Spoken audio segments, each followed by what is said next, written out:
Welcome back to the Infinite Creators Podcast. I want to start with my gratitude for all of you who are still listening, for all of you who have reached out to me in the last week in regards to various episodes and how, it's touched some of your hearts, how it's helped you release some of the tears that you've stored for quite a while. And I know that you're having some family struggles, but just keep on keeping on and you will get to where you need to get to. If you're enjoying listening to the Infinite Creators, please press subscribe and you'll get notifications on the latest releases. Why me? Why do I have to get such a tough life? Why are the cards I have been dealt so difficult? Life isn't fair. I have the hardest life on earth. Nobody gets it harder than me. I hate life. I don't want to live anymore. There must be a way out. Why me? Why me? Why me? Per me. Does this sound familiar? That was me speaking to myself years ago. I'm sure a lot of you have experienced this and maybe are experiencing this at the moment. For me, I lived with this for years. I didn't understand why I was dealt these cards, afraid to play them because I didn't know how to. I felt I would lose the game. So I kept them folded as it didn't feel safe to show them. All of this came from growing up in the countryside, a rural area with so much judgment, a macho environment, farm, lorries, diggers, working on building sites, being heavily involved in sport. I was literally like, what the hell is wrong with me? I fitted in, but there was a part of me that didn't fit in. Why am I different to everyone else? Am I the only person like this? Why do so many people hate these kinds of people? Why are they judged? Why does everyone call them names? Why does someone shout abuse at someone who's minding their own business as if they're a lesser being, as if they're a bad person? So I locked it away. I didn't want to be that person. I was afraid. It wasn't welcomed. I would be a letdown to my parents, my family. That's how much I allowed it to dictate my life. Where am I going to, in inverted commas, fit in? My friends will probably reject me, but I'm just like my friends. I play sport. I like cars, I enjoy the crack. The amount of judgment and shame I carried on my shoulders, the fear of being that person. My shadow self, the depth of my darkness. I never wanted to let the light in. I lived in fear. Why would I choose to be this person? Why would I choose to be someone who doesn't fit the norm? Why would I choose to be hated? Why would I make this choice? That is crazy. And for people to think I would make this choice, that's even more crazy. If only they knew. If only they were in my body, they would understand. It really affected my confidence, self-worth, and I was lost for many years. So I put my time and effort into doing something that society accepts, and that's business, money, success. In the meantime, I would keep rejecting a part of myself, kicking the can down the road, because I didn't know how to deal with it. But the more I kicked the can, the more it scratched, dented, flattened, and eventually, one day, I finally kicked it and it fell off the road into a river. And that was the day I knew I needed to start talking, because if I didn't, that would be me in that river. And that can was, well, my sexuality. I hated that part of myself for years. I didn't know how to love it. Growing up, I wasn't exposed to anyone or around anyone who loved this type of behaviour, or ever had something nice or accepting to say about them. It was the environment I was part of, and being an insecure child and teen didn't make it any easier. I became a product of my environment. I was conditioned. I was constantly blaming life, because this wasn't a choice. I wasn't making a conscious choice to have these feelings. And why the hell would I choose to have these feelings? Why would I choose to be a certain someone that the people around me won't accept? The lads wouldn't understand. Why would I want to put myself through that torture? So I numbed myself. I left it in the darkness. I was living in the heads of others, trying to be normal, or at least what I thought normal was. Trying to fit in. I was living in a box, the box of Ryan, locked in his mind and body. I couldn't see outside the box because I was so attached to who I needed to be to fit in. This way of living was holding me back from being my best self, holding me back from loving myself, holding me back from others loving that part of me, and holding me back from reaching my infinite potential. I was in my mid-20s I knew I couldn't live this life and had to do something about it. I had a choice of leaving this world or going to therapy. So I chose therapy. I went for 6 weeks. All I did was talk about my earliest moments from my childhood to my teens. For the first time in my life, I was expressing myself. I was talking about my emotions. I was sharing my story. I was speaking from the heart. And it was scary, but it was also comforting. The therapist didn't talk back much. There was very little dialogue. So I was like, screw this, and didn't go back, resulting in me going back into silence. A few years later, I reflected on that experience. The therapist knew that I needed a safe space to sit, talk, and express myself because I had never done this in my life before. And then I tried therapy again with a different approach. Now that I knew how to talk, I needed someone who would converse with me. And it took time, it took years to knock down the walls I had built up so high. I wish it could have been like one of my father's bulldozers that would have knocked it down in minutes, but instead I was removing the blocks one by one, and it was a slow process. It was through this time I leaned into more of who I am. It was through this time I was learning to be more open, and I was taking baby steps to be more comfortable with the way that I feel and to let more light into the darkness. I was finally giving myself permission to love who I am, to explore and express that part of me with my intimate partners. That included females, males, trans, male and female couples. All of the ways that society will probably judge us for. But for me, I started to let go of the beliefs I had taken on from a young age, the labels that we have, and allowed myself to be me without labels, without criticizing myself. To stop living in the heads of others, to drop other people's opinions. I was able to tell my parents, who loved me with open arms, and I was starting to love the part of myself that I hated for so long. But I was still afraid to express it. Like, it was still a delicate part of me that I only felt comfortable expressing around people that wouldn't judge me. So I would open up bit by bit, but still holding back. And even when I did express it, there was a doubt that, I still might be rejected because I had rejected myself for so long. Because there was a part of me that was still healing at the time, because I was so deeply rooted from how I perceived it as a youngster growing up. But through that process of opening up, although it has been challenging, it has been rewarding.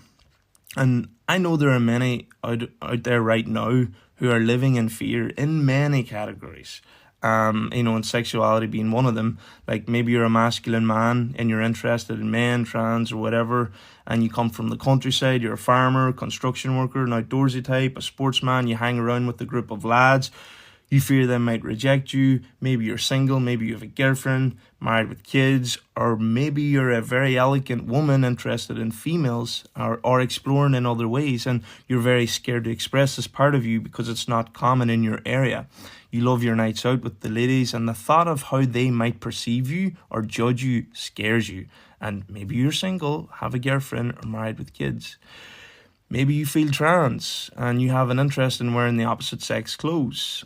Unfortunately, society hasn't fully understood why this is something that you may feel comfortable in.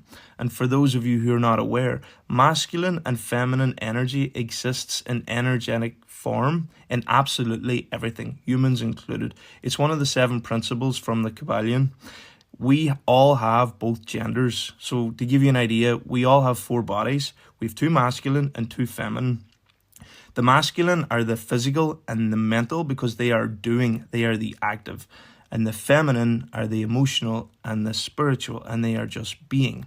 And that is why women are more connected to their emotions and men live more in their heads. And if you're someone, maybe you're in the category who feels more drawn to be in the opposite body. So my advice there would be to give yourself space and time to feel into this, to be very sure that you're making the right choice, as I'm aware of cases where people felt they made a mistake after they've gone through the operation, which resulted in them being more insecure than ever. So they wanted to return to their birth sex. And I would only like people to make a choice that relieves suffering, not to create more. But I'm also very aware of some who are living their absolute best life. And it's not limited to sexuality or gender preference. I know there are a lot of men and women living in fear of speaking up. Women with abusive male partners, men with abusive female partners, stuck in a toxic relationship. You feel trapped. You're scared to end it because of how they might react. You feel maybe you're being controlled, but you stay there because the unknown is even scarier. The fear of being alone scares you big time. Or maybe you're with someone you don't love anymore. It's been on your mind a long time, but you don't know how to express it. Maybe you're cheating behind their back. Maybe you don't know how to say the words, "This isn't working anymore." So you continue lying to yourself because you struggle to speak up and you're too scared to change. All of you people are stuck in a place of fear, scared of being yourself, scared of the unknown. Humans, whatever you're going through right now, that is an opportunity to either continue to stay asleep in that darkness or to wake up to the light. I assure you that you are not alone. Let go of who you think you are or who you think you need to be. Be honest with yourself. Face the fear of that person you're scared of being and take the first step that you know feels right for your heart. It's a step closer to peace. And with every step taken, you claim more of your power. These are opportunities for you to transform, to escape the prison inside your head, to feel freedom. The biggest trap we have is not living in our own heads, but living in other people's heads, trying to be a version of who they will like and want. And once you drop this and start focusing on you, your consciousness will expand and you will start to see how you've been holding yourself back all this time. Also, nobody thinks about you as much as you think they do. Everyone is caught up in their own lives, and what they talk about is none of your business anyway. So when you stop living in the heads of others, you have released a huge chain from your leg that will set you free. Being honest is what will bring you closer to who you are. I know it can be exceptionally hard. It's so scary to talk about that part of you that you've locked away for so long, to express yourself in ways that you don't know how to. But on the other side of that door is your freedom. And you deserve to be free. You deserve to be loved. All of you. Times have improved massively, which is great. But I know there are still a lot of people out there who live in fear. Maybe some are older and have deep-rooted pain of how it was when they grew up, that even though times have changed, inside, the scarring from the past still lives and it hurts. So they live in the past, they stay the same. Some who live in abusive relationships who don't know how to change, who don't know how to speak up, but they stay the same. It's up to the likes of me and you to be aware, to provide a safe space for everyone, to let them know that it's okay to be themselves, to let them know that they can trust you, because you don't know what someone is going through. You may have this perception of who they are because that is who they have always been, and for you to think that they are any other way would be absurd, but you don't know until you know. It's up to us to let the kids of our generation know that it's okay to be themselves and to actually go down to their level, to sit on the ground with them when they can talk, look them in the eyes and say to them, as your parent, your grandparent, your uncle, your auntie, your brother, your sister, your friend, whoever you want to be, whatever you feel, you can come and tell me. I will be there for you. I won't judge. I won't criticize. I won't hate. I will listen. I will understand. And I will love you no matter what, unconditionally. It is when we have these conversations that we give others the chance to feel safe, to feel seen, to feel heard, to be themselves. We are making amazing progress too. Like our local town, Buncrana, has had the local Pride Parade for the second year running, which is epic for such a small area in the country. Like, respect. I think one of the biggest challenges we now face is gender preference and identity. It's going to be another great teacher for humanity. But you have the ability to become aware that these people are among us in a way that is a lot more common than you know. Some of these may be your kids. They are grown up around us, and the words we say are what dictates their future. We just need to be aware of how open we are, because your comment could be the one that sends your kid or that kid into darkness forever. Like, you can be the difference between that kid hating and loving themselves. We need to become aware of the expectations that we put on our kids. We can't expect them to be like us when we were their age, or for them to be like the kids their age today. There's a phenomenon everyone wants to be part of, and I think they call it normal. So parents towards their sons, the expectations that they should be into sport, maybe because you played sport or the other boys are playing sport, or maybe to do the same kind of work as you because that's the kind of work that you did at that age, or the expectation that they should be hanging around with boys because you hung around with boys, or maybe it's their daughter, she isn't girly or not into makeup or hair, doesn't want to play with Barbie, likes to run with the boys. Then as they get older, we unknowingly say to the teenage girls, any boyfriends, or to the teenage boys, any girlfriends. Become aware that they might be interested in the same sex. And just by you saying all these kinds of things to the kids and the teenagers and pressuring them, you're putting your expectations on who they should be. Like, your expectations, that's pressure to them, and they then feel that they need to be a certain someone, so they need to strive to be that person because that's the only way that they're going to be liked. So then they suppress who they really want to be because they feel that that's going to be rejected, and in turn they don't love themselves because the person that they desire inside isn't getting attention. So instead of putting your expectations, you have an opportunity.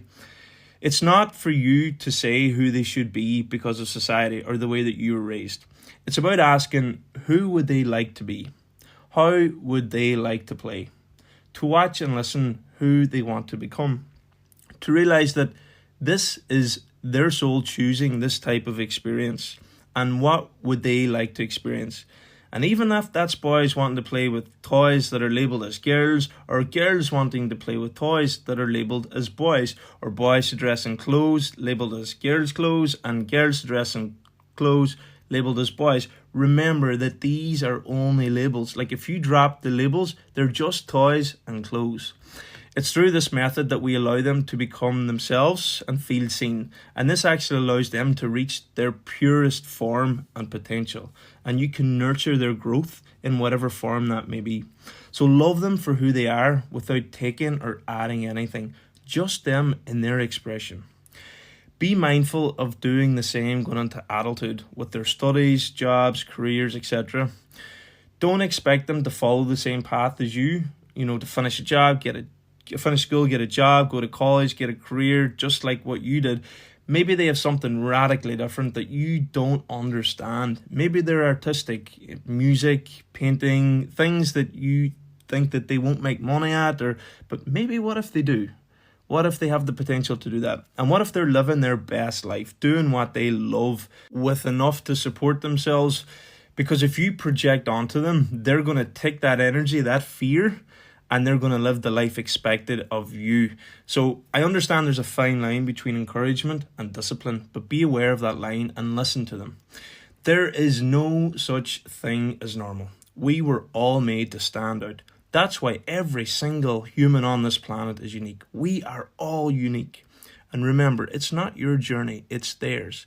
Kids are our greatest teachers. I bought my son an electric toy car recently because I love cars and I thought he would enjoy sitting in it, being driven around. And he does, he loves it.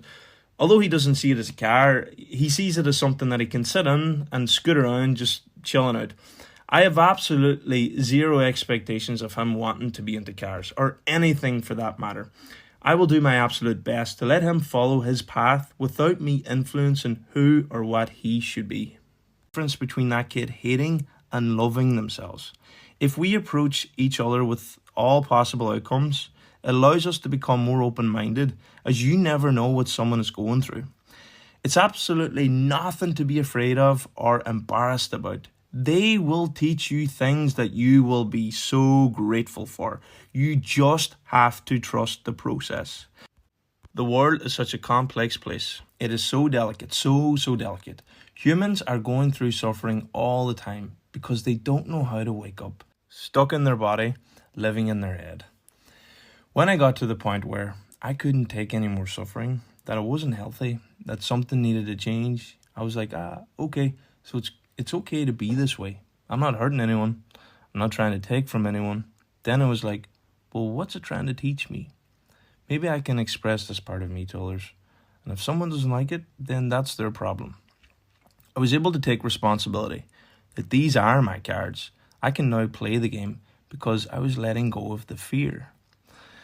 And all of this brought me so far from who I was to the depth of darkness where there was no light, where there was no love, ultimately bringing me back to accepting this body, which has been one of the greatest challenges I've ever faced.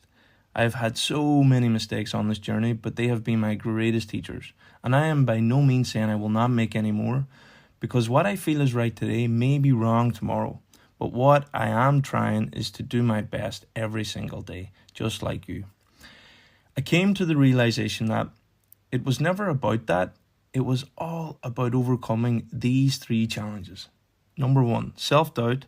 Number 2, self-judgment. And number 3, fear. Examples are, you can have all the experience in the world as a mother and still doubt yourself that you're not a good mother, when in fact you are an amazing mother. You can be the most beautiful person in the world and still judge yourself for not being beautiful, even though as you are right now, you are the most beautiful person in the world. You can have all the wealth in the world and live in fear of not having enough wealth, even though you are already living wealthy from just being alive. When you accept and love yourself as you are, the way that you've arrived onto this planet with nothing, that will set you free. The less you desire in this world, the more balanced you will be. Everything was an opportunity to overcome these lessons, to bring me closer to myself, to see everything from a much grander, infinite perspective. And that teaching was to wake up to love. And the teaching that started was with learning that my soul chose to incarnate into the body of Ryan. My soul wanted to experience the suffering and hardship of what it would be like to be Ryan, to understand what it would be like to grow up in a macho, toxic environment by feeling like someone who didn't fit the norm, to feel like an outsider, to feel alone. Through this experience of stepping into my fears, even though it was rocky along the way, but staying true to myself, it got me out of my mind, it got me out of the minds of others. Because when I stopped judging myself, I was able to stop judging others. And this sparked an awakening. It was at that moment that I realized that I was asleep all along. So some of you may be asleep right now and thinking, what is he talking about? Sure, I'm awake, I'm listening, I can hear you. Asleep as in, you're not who you think you are. You're much more than that. Some of you may be awake, in which you will understand every single word I'm saying. From being in my truth, it has unlocked more of my infinite human potential that we all have within us. And the potential that I unlocked is unconditional love and compassion for myself, and in turn, for every single one of you, no matter your mistakes. Even Putin, I have compassion for him. I may not agree with someone else's views or what they have done in the past, but I won't judge them or criticize ever. We all make mistakes. It's something I would love everyone to experience because it brings so much peace, joy, and understanding to my existence. And that's why I'm doing what I'm doing. I seek zero in return. I'm in service to you. Me doing this work is me doing more work on me, unlocking more of the human potential. So this freed me from living as a finite human with a limited amount of years on this planet to realize that I'm actually infinite. This dimension is a school for our souls. My soul is having a human experience. We choose our bodies before we incarnate into them. Before we are born, we choose our family and friends. They are our soulmates. We choose the circumstances. We choose what we want to learn from each other. But to achieve this, we have to forget everything we have ever known. And as a collective humanity, our souls are here in these bodies pushing the capability of love, to push ourselves so far away from each other through our relationships, our families, through racism, sexuality, gender preference, women's rights, governments, war. It's through these challenges that we become divided, which in turn creates the opportunity to wake up to come back to who we are. Because if we always lived in the light for infinity, it would be boring. It would be all love and light, sunshine, butterflies, rainbows. Our farts would probably smell of roses, so we wouldn't learn a thing. When we get to experience the darkness, that is how we truly grow. And the more darkness we experience, the more love we get to claim. This universe we exist in is a space of light and darkness. It's trying to find the balance between them. It's not possible to experience one without the other. And this is referred to as one of the 7 principles in the Kabbalion, the principle of rhythm. Quote, everything flows out and in. Everything has its tides. All things rise and fall. The pendulum swing manifests in everything. The measure of the swing to the right is the measure of the swing to the left. Rhythm compensates. The Kabbalion. Unquote. So it's about living in balance, in the middle. We are unique expressions of this light and darkness existing in this universe. This universe is a unique expression of the infinite creator. The infinite creator is the source, and ultimately we are all connected to the source. So we are all one, and at the core of it is love. Like, you are love. When I grasped this, I was like, whoa, where has this been all my life? Why didn't I get this at a young age? But, I wasn't meant to get it at that age. So I was meant to learn the lessons that were on my journey.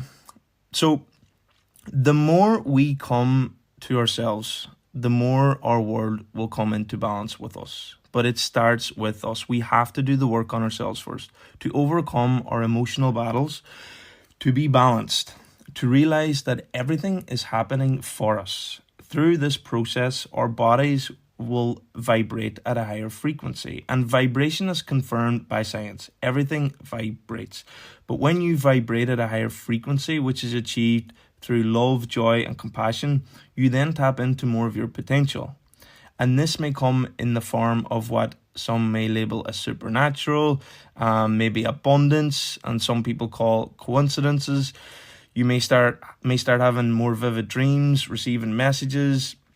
But all of this is natural. It's just all the human potential. Since I've attuned to this way, I've started having a lot more bizarre experiences than I had previously in my life, because I'm not living in my head. I'm not living in other heads anymore. So before I share the next part, the reason I'm sharing this is because all of these experiences started happening at the same time that I was doing a lot of work on myself, and they haven't stopped since. It started with my dreams. I'd have these bizarre dreams that would come true in a few days. I'd have strange dreams about family and friends, which when I would ask them to hear, like, I had this dream, they would be in shock that I actually dreamt about an event in their life. I've even had strangers in my dreams hand me books, to which I would wake up, because I would get the name in the dream, the name on the book in the dream, and then when I would wake up, I would Google the name to find that it was a real book. And it wasn't just any book. These were books of wisdom and guidance. I've also had moments of thinking about people and having visuals of them going through something, to which when I would reach out maybe a few weeks later, be chatting to them, say, hey, I was thinking about you in this way, and they would confirm. So I've also had encounters with souls that have left this plane, this realm, this dimension. They've passed through. Souls that I have never met in human form. But when their family members were around me, they came to me and passed me messages, which I then passed to their loved one, and they confirmed the message, that it was them. So some said to me, you're gifted, but I'm not gifted in any way or any more than you. These are just abilities that you have the power to receive also. They are part of your infinite potential. No human is any more gifted than any other human. It's just some people have worked through their baggage and claimed their power. I know some super advanced souls on this plane in human form, and their abilities are phenomenal. If you have experienced it, you would be deeply impressed. But a lot don't share because a lot are quick to judge, like, that's nonsense, or they're weird, or whatever. I'm not saying that you will experience these things, but what I'm saying is these things happen whenever I started stepping into my fears. And you can open up more of your potential too by stepping into your fears. When you stop judging yourself and accept yourself. Stop doubting yourself and believe in yourself. Stop living in fear and love yourself. This will remove blocks and allow more life force energy to flow through your body. Don't get caught up in being the actor of your own movie, playing the dramatic role. You're not your personality. You're not your mind and body. Your attachment to an outcome of what you desire is what will keep you from living in peace. Your attachment to be someone. When you let go of the desires and outcomes and just accept everything as it is, you will live in peace. Realize that you are the awareness behind it all, the awareness that is the infinite creator, and the infinite creator is simply love. This is my truth, and what is true for me may not be true for you, and I'm aware that there's only one truth, and what is true today may not be true tomorrow. I also know that I know nothing. So, I want to thank you for listening to the Infinite Creators, and I ask you to remember that you are the Infinite Creator.